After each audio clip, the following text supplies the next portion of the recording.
Welcome back to Ag Day. And Mike, we've been watching this map all week. There still seems to be a little system out there in the west, but pretty clear over the rest of the country. Yeah, there's not a lot going on with it. This one is going to cause some areas of rain and snow, but we're not talking a big soaker like the last couple of systems that have gone by. The soaking rain is now well out into the Atlantic Ocean, and so we don't have to worry about that at this point. High pressure from Kentucky down to Texas continues to dominate. You can see that that's going to slowly spread eastward. Cold front continues to move through South Florida with some showers and thunder showers there, and a storm system up across the upper Midwest. Again, we'll have some very light rain and snow with it. Most of the snow is going to be up closer to the Canadian border at this point.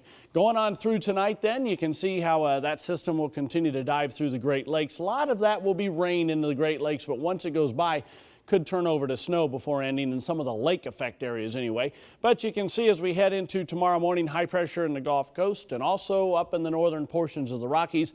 Next system coming in out west will start to spread some rain and mountain snows into the western parts of the country as we head through the afternoon hours tomorrow. But you can see most of the country, like Clinton said, really fairly dry at this point with high pressure dominating. Here's the precipitation estimates over the past 24 hours. Hit and miss light amounts of rain here from the northeast into the Great Lakes. Some more substantial amounts have been in the northern portions of the Rockies. Some of that's been snow, obviously. Adding on the next 36 hours, you can see that system really moving along the Canadian border and then diving into the Great Lakes, but all those amounts are a tenth of an inch or so, and that's about it. A little bit trying to sneak across the Rio Grande there into southern portions of Texas as well. Here are the snowfall estimates. We've had a few minor amounts in the upper portions of the Great Lakes, but some pretty heavy amounts in parts of the western Montana, higher elevations, and Idaho, northwestern Wyoming. Not any more there, but you can see that light band of snow moving through northern Minnesota. The UP of Michigan may get a few inches of snow in places with that system. Temperatures as we head through this afternoon, lots of chilly weather from the central plains all the way to the eastern seaboard, even down to the Gulf Coast. You're talking 60s this time of year, kind of on the chilly side. Lows tonight going to drop off pretty good in the northeast with some frosts and freezes there. Same thing northwestern plains into the northern Rockies.